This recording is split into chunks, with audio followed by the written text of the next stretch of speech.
mesdames, j'espère que vous allez très bien. Vous bien par la grâce de Dieu. On est tous dans la cuisine, moi ma kosa et ça la toujours bien. Tout l'amba tout est minene. Donc voilà, donc qui vraiment pour ça qu'on lia pondu parce que qui pondu soit qu'à temps pour na kolamba, na même pas que le père fona lia pondu. Donc voilà, on a tout mis ici ma boki na biso ya pondu comme bomoni, na mise quand j'en a pourquoi pour na mine comme ça bloque on a pourquoi pour les gens ils ont déjà décongelé. Donc voilà.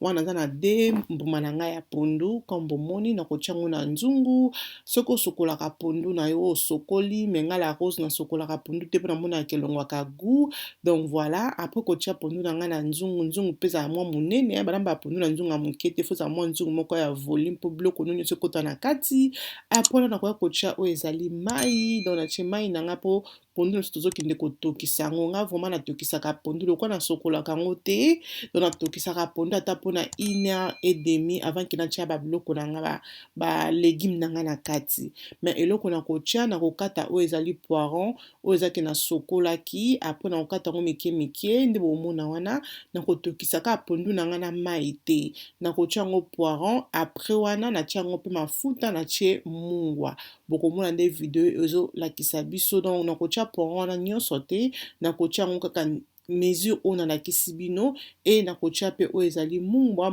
ebele te mungwa seulement mukie après na kotia o ezama mafuta na ngai ya mbila ndambu après na kokinde komatsa pondu na ngai na moto na kotokisa ngo pona 1h20 comme ça. OK, ça dépend seulement ndenge réchaud na yo et zalaka.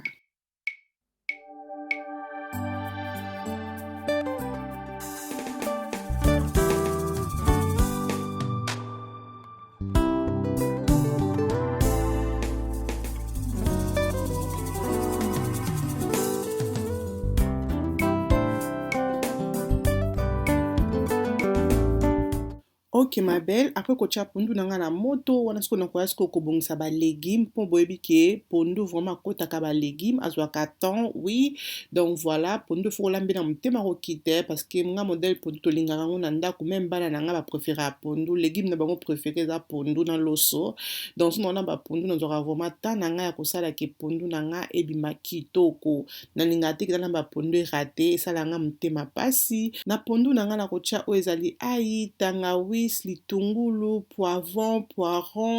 et na kotia oyo ezali aubergine kombomoni et na kotia oyo ezali ba mix pepper wana oyo ezali ya jaune na kotia oyo ezali ya vert na kotia pe oyo ezali ya rouge. Donc bloko na kotia na pondu na ngai yango wana kombomona ke video ezolakisa bino mais mpona sikoyo toko nettoyer d'abord bloko na biso nyonso oyo tokoluka ke tolambela pondu. Donc il faut vraiment bien nettoyer ba légumes na yo po biki ba légumes na biso pe ebombaka salité makasi.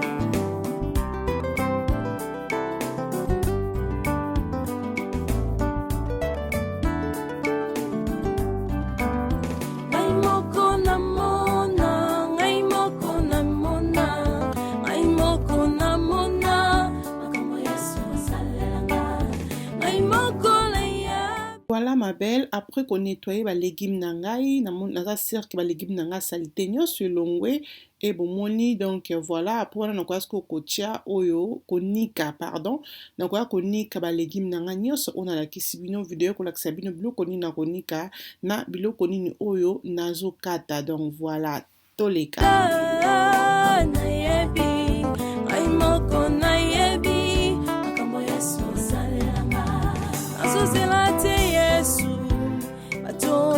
bisanga ngamoko na yebi makambo Yesu salelanga nazozela te yawe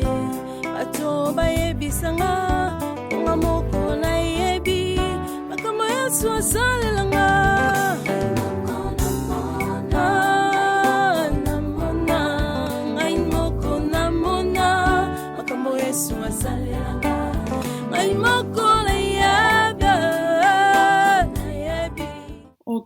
après konika balégume na nga na kozonga sikoyo na pondu comme bomoni ke pondu na nga vraiment etoki mai totiaki yango ebele e mai na biso ekiti comme bozomona wana donc nga na finika pondu na nga nyonso te natika yango mwa ndambo mpona solo ebima donc voilà pondu na biso ekomi biso comme ça comme bomoni vraiment simple pondu oyo tozosala yango après wana balégume na nga na niki esali ngai comme ça pe misusu na kati e misusu na niki donc na kati oyo ezali aubergine e nakataki pe poiron ndambu e nakataki pe oyo ezali e nakataki katikati ya courgette e katikati mosusu na niki donc wana sikoyo naye kolongola poisson na nga oyo natiaki na pondu kobabike pondu na nga nabwakelaki yango poisson donc nakoya kolongola sikoyo poisson na nzungu pour ke nalongola oyo ezali basende pondu na nga bomoni komaki mai ekiti la naye kotia oyo eza aubergine na nga nakataki nga aubergine nanikaka te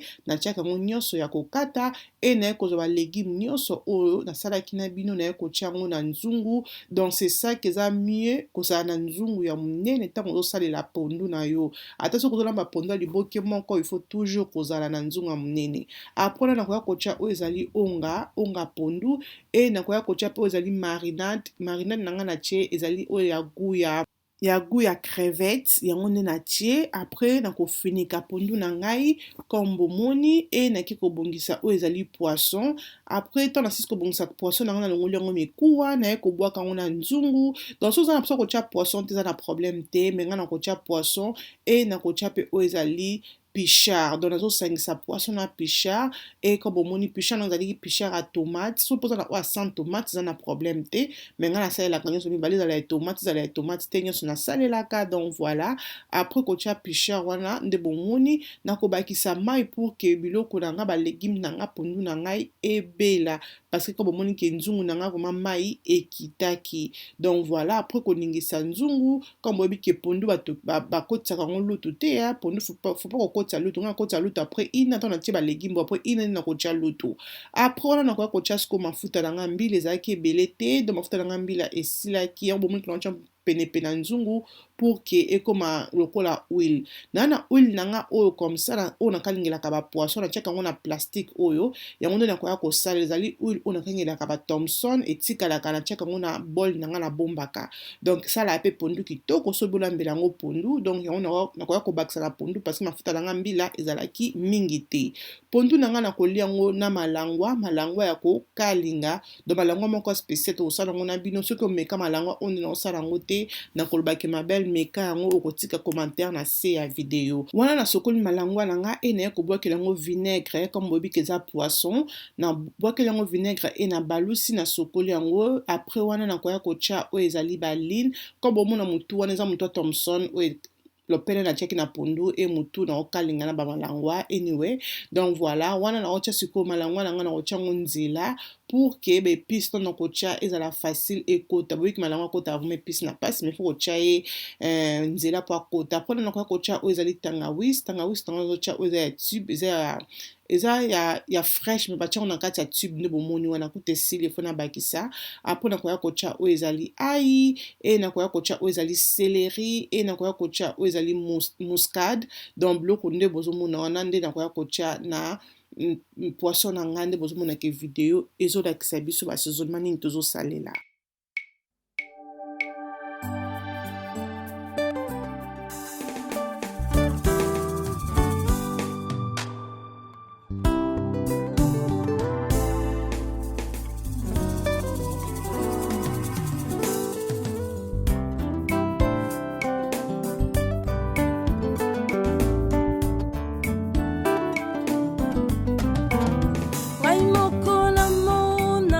Ok ma belle, après quand bomoni ki poisson na biso malangwa ndenge komi nakoya kotia oyo ezali elengi ya poisson na otia chasse mobimba te na otia katikati ya chasse donc voilà po pesa malangwa na nga elengi e nakoya kotia oyo ezali 2 mbuma na nga ya cube manger donc soki olingi kotia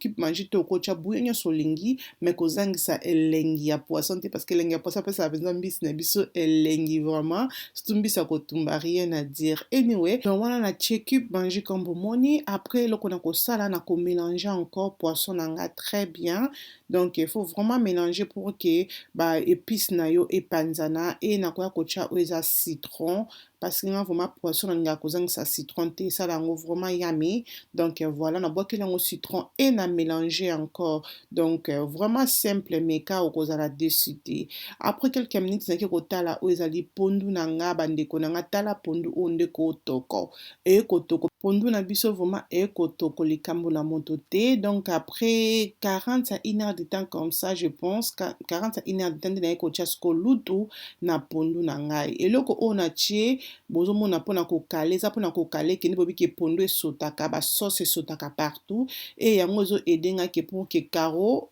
ya koto réchaud nanga ebeba te salanga musala makasi te. Donc esala ke soki pondu ezosaute ebondo koya kaka na eloko na finiki wana pour que nazana musala te kakoni kaka caro. Donc voilà eza vraiment très bien nazongo pe na Shein mais wana na kopangusa kaka oyo ezali réchaud comme obi ke pondu esotaka air nyonso so fongoli kifinuku et na koya kotia kikalungu na ngai pour que na kalinga oyo ezali malangwa na biso na tie mafuta na nga po ya ko so zana eloko wana te ya pondu ona finiki wana mabel sombango na koluka lien nango mais na lobelango sombango eza vraiment très bien zo aider pour que ba caro na biso ebeba te pondu na epanzana partout te. Donc voilà pour na ekocha oza malangwa nanga pour que na kalingango ngana linga mingi ekalinga mais eza te ke eza la mai te nga ke poisson kokalinga eza vraiment ya kokalinga poisson ya kotuma nde na ninga ngo zala mwa juicy mwa soupe ba anyway wana nazo kalinga malangwa kombo moni non kalinga vraiment très bien likambo na mutu te dans obela vraiment kitoko kombo moni wana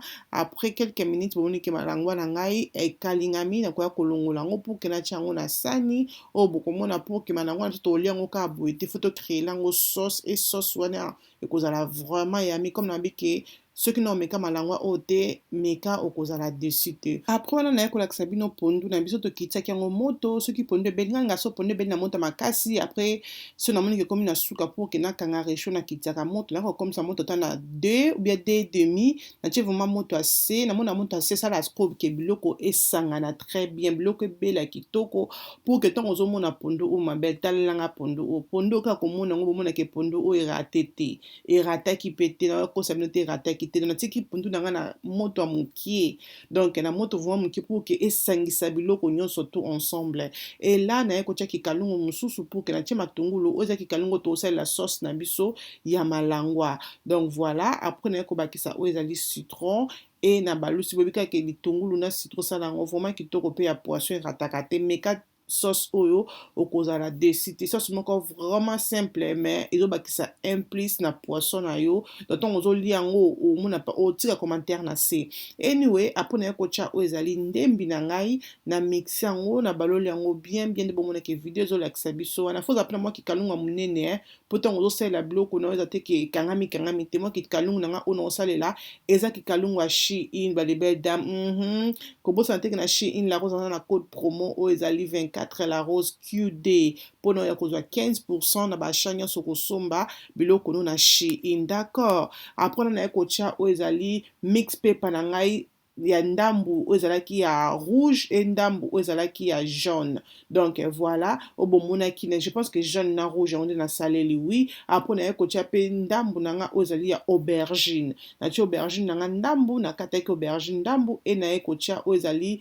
bouillon nanga ya elengi oyo etikalaki wana na tiango nyonso oyo etikalaki na sauce nanga et na mélange tant osa la sauce oyo tiango na mwa moto mukie et na ekocha oyo ezali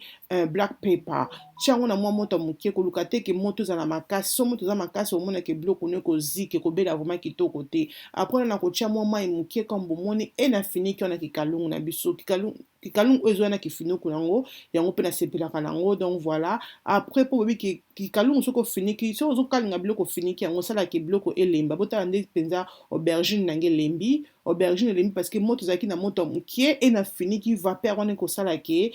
ba légumes na yo elemba kitoko dans la sœur que aubergine na yo elembi ce que elembi te au boaki si moi mai mukie après au finiki encore d'accord. Donc voilà après na yo ko chasko malangwa na ona kalinga kinabino okozwa ka sauce na yo au boaki mbala moko na na poisson na yo soko lingi, mais moi je trouve que c'est mieux à kosala ngo comme ça, et ça là vraiment que goût ekota na kati ya poisson kitoko. Pe na minute o tia moto na se, ma belle yekola kolamba na moto ase, tia vraiment moto na se, tia moto ata na de après bandi osangisa poisson na comme ça, parce que biloko na oni ça déjà ya kobela, ok. Donc poisson na eza ya kobela et ba légumes na pe ya sauce ça déjà ya kobela. Donc voilà, on nekola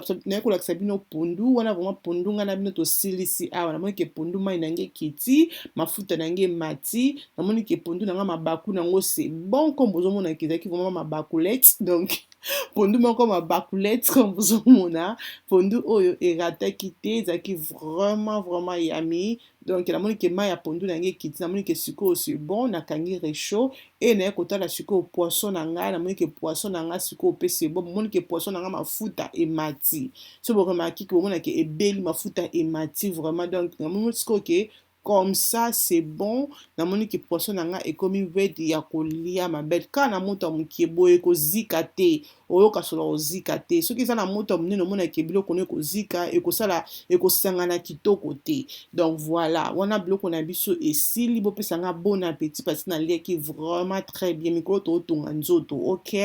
Donc to liaki vraiment kitoko, so moni ke vidéo o ma belle et c'est petit tala pondu oyo. Tala nde pondu oyo eza na sani, ma belle pondu oyo soza moto olamba okomonaka ke pondu oyo erataki te. Et poisson oyo ma belle malangwa kokalinga comme ça, mekango na ndaku, okotika commentaire na se obakela rose, thank you. Donc merci beaucoup de vous avoir regardé la vidéo jusqu'à la fin. J'espère que vidéo oyo sepelisi bino. So moni que vidéo oyo sepelisi yo ko bosalante ko zala abonner, ko aimer, ko partager vidéo et ko sala ngai bien makasi. Bosenga ki ba vidéo ya cuisine na rocho ezongi to bakisa santé tina te ekomi na tina. Bye.